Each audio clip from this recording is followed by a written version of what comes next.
Kenal saya ibu, saya pernah ketemu sama ibu, nyampe ke ibu. Dakwah. Dia urusan duit cepat ngapalinnya. Lego mah jujur-jujur aja Kiai. Urusan kebayaan duit loba, wah cepet amalin. Gak usah kerja. Lu punya tuyul.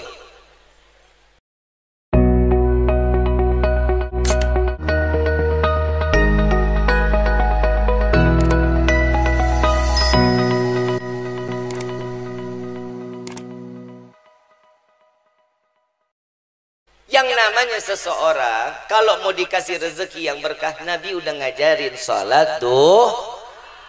Sholatnya 2, jangan 2, 4, 6, 8, 10, 12. Sholatnya cuma 2 terus mau kaya lah. Kata Nabi SAW, orang yang sholat duhanya 2 rakaat orang bakhil, orang pelit. Bib, tapi kan yang penting istiqomah. Ya udah istiqomah, lu segitu-gitu aja hidup lu. Kaya kagak, miskin kagak, ya udah cukupin aja. Alhamdulillah. Tapi sekarang kan kita alhamdulillah. Corona udah pergi 2 tahun yang lalu. Setahun apa 2 tahun? Saya udah coba move on dari corona. Karena saya pernah sakit hati gara-gara corona. Jadwal mobil ditarik leasing Kiai. Ujian terbesar dalam hidup mukmin yang mana? Corona. Orang sini bukan tuh corona. Orang mana? Tuh. Padahal kita udah dididik sama Allah 2 tahun ditempa. Ujian paling gede corona. Yang kerja PHK. Betul? Yang kerjaannya lagi nikmat, usaha lancar, bangkrut. Betul? Biar lu sadar PA. Itu Allah tuh lagi ngajarin lu. Kenapa? Baru 2 tahun ngeluh banget luar biasa. Kayak ikan dinaikin ke atas daratan. Gelepak sana, gelepak sini. Puluhan tahun rezeki lancar, pernah kita syukur sama Allah? Jangan dijawab, aku udah tahu. Begitu datang 2 tahun langsung, yang nggak pernah sholat maunya ke masjid aja, masjid dikunci. Giliran saya mau sholat, masjid dikunci. Lu kemarin kemana aja? Saya ada tuh di Kuningan, badannya gede, mantan preman, sampai sekarang sih masih jadi preman. Walaupun dia hijrah masih preman, tatoan, ya Allah, serem banget mukanya. Dia datang ke rumah saya, Waalaikumsalam. Kita kan was-was kalau ada tamu pas lagi corona kan. Otak lagi sempit aja bawaannya. Ya, ini orang minjem duit nih. Benar nggak lu?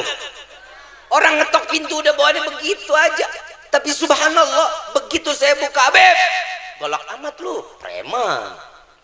Beb, saya sudah berusaha hijrah Habib. Saya ingin dekat kepada Allah. Tapi kenapa Allah nggak kasih jalan buat saya? Siapa bilang? Lunya aja macam-macam. Betul Habib. Kenapa? Saya mau sholat 5 waktu di dalam masjid, semua masjid dikunci. Sini. Saya kelepak palanya.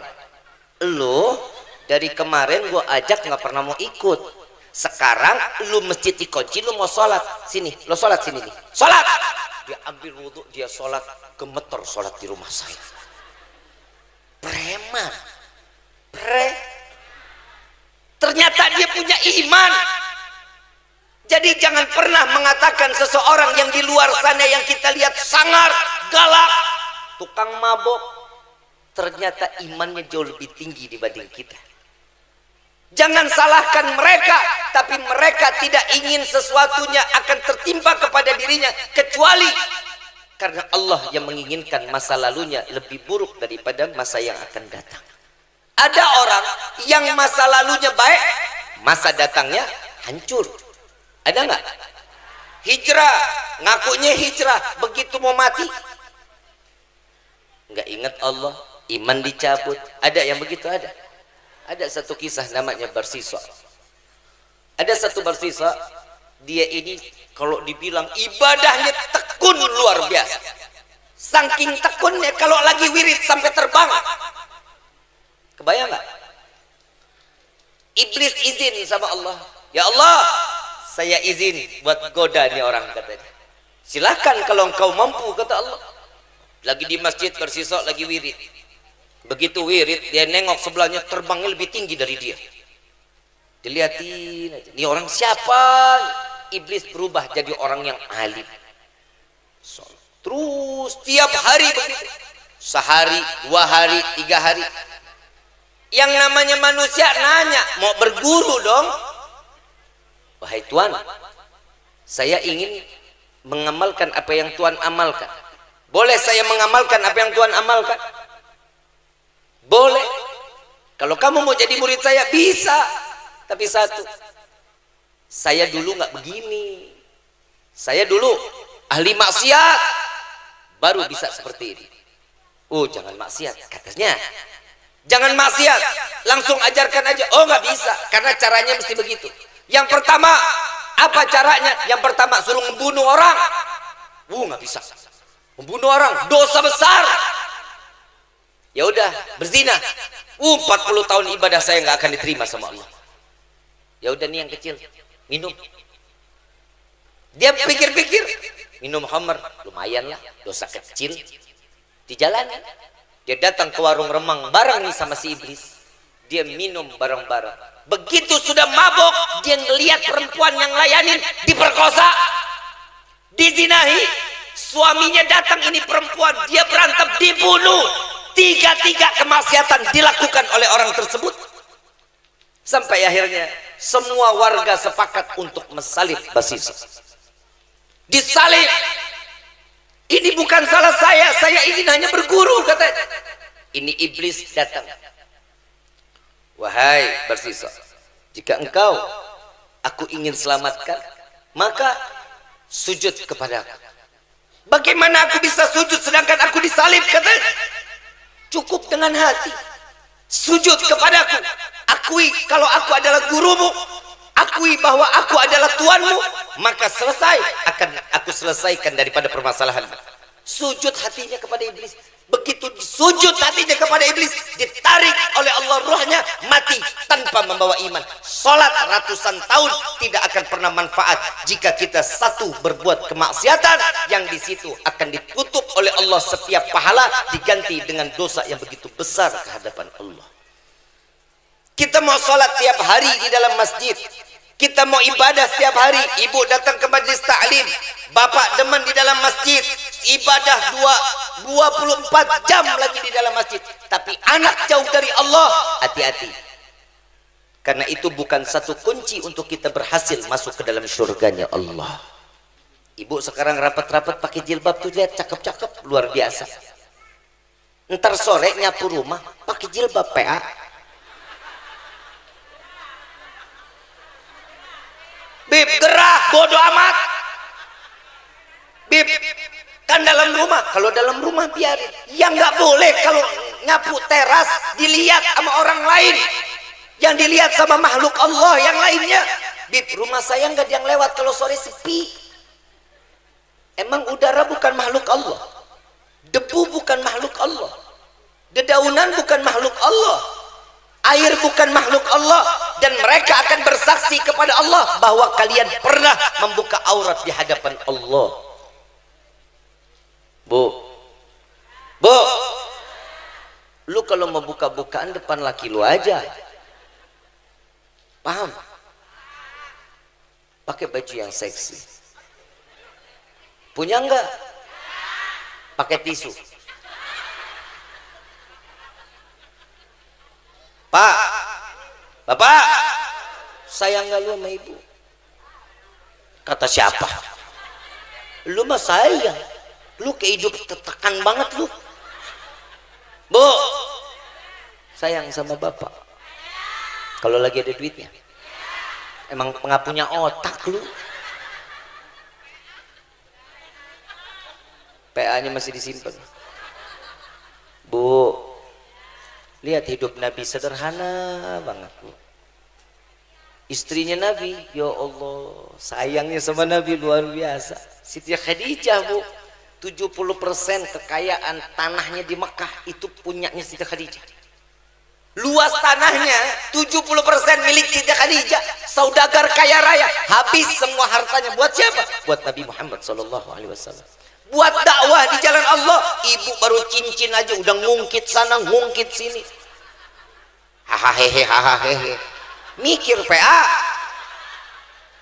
Bu, ibu enak ibadah, ibu sholat 5 waktu, ngaji, puasa, tapi ibu sudah mengungkit apa yang pernah dikasih oleh suami, nol, pahalanya tidak akan dihitung oleh Allah.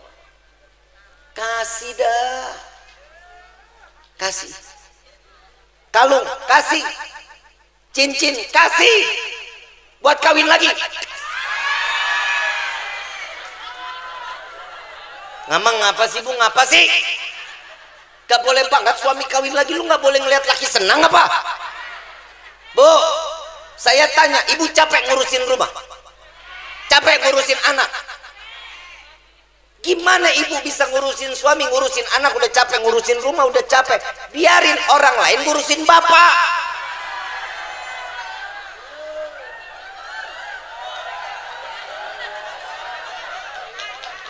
Bang, gak boleh.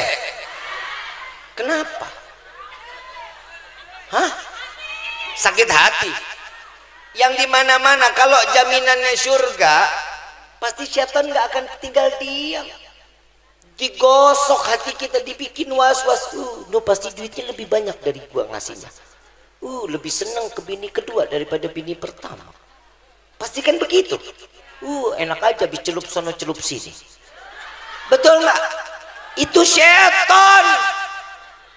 Bapak nggak ada niat untuk itu. Yang penting bapak ibadahnya tenang. Maaf, ibu ngelihat saya kursi saya kakinya ada berapa? Kokoh, nggak goyang, ngejeblak enggak no. Kaki 4 tuh kokoh bapak.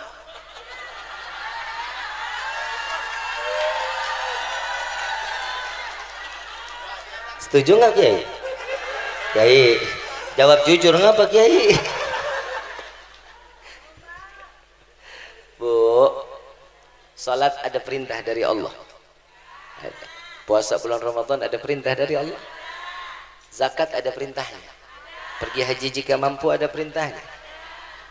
Semua itu diperbolehkan di dalam agama, betul? Nikah 2, 3, 4 ada di dalam Al-Quran. Siapa yang bicara? Di dalam Al-Quran ada ayatnya nggak tuh? Nggak ada. Lu bilang nggak ada, kafir lu. Lah emang itu didustain berarti ayat Allah tuh kan. Nikah 2, 3, 4 ada nggak ayatnya? Hah? Mata tulata waruba ada kan saja tuh. Alasan ibu nggak ngebolehin suami kawin lagi apa? Kita laki-laki ini berusaha apa yang dikatakan Allah kita patuhi kok. Takut gak adil, urusan dia sama Allah dong. Ibu mau neraka, ibu mau sorga, tergantung bagaimana suami. Senangnya suami sorga buat istri kok.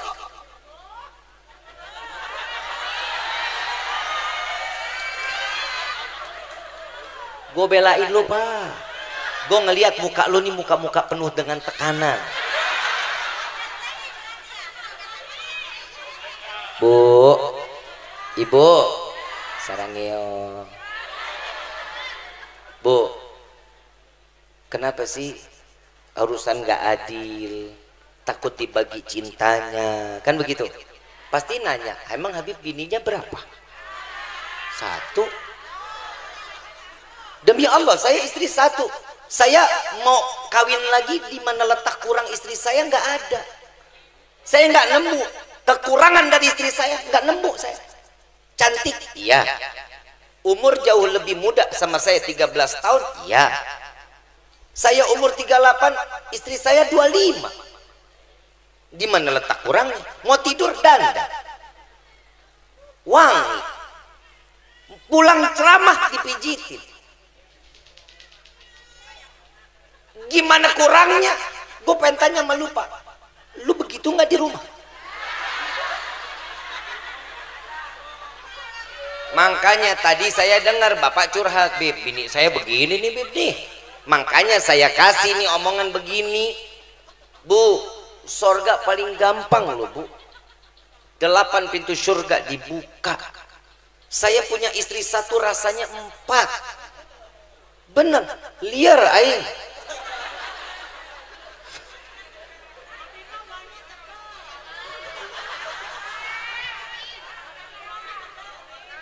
Kalau saya, maafin, saya mau terima nikah lagi saya bingung. Istri saya manggil saya. Lu dipanggil apa, Pak?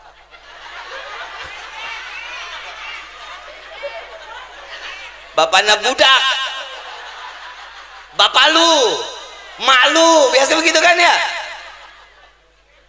Lo gimana saya mau kurangnya? Saya mau cari bini lagi bagaimana? Saya takut yang di sini udah sempurna dapat lagi nggak sempurna. Kalau bapak kan kurang kan? Kurang kasih sayang, kurang dibelai, kurang di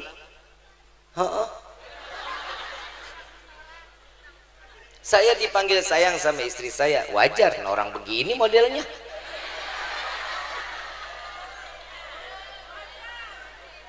Bu, maaf, istri saya matre, saya bangga. Perempuan di sini matre enggak?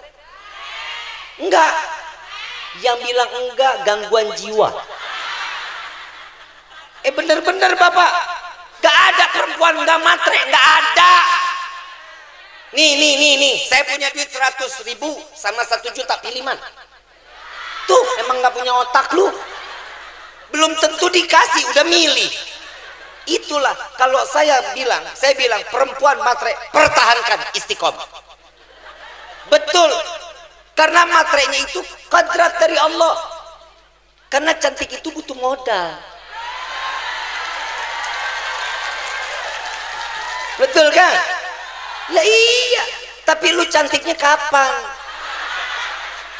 Ini yang gue tanya nih.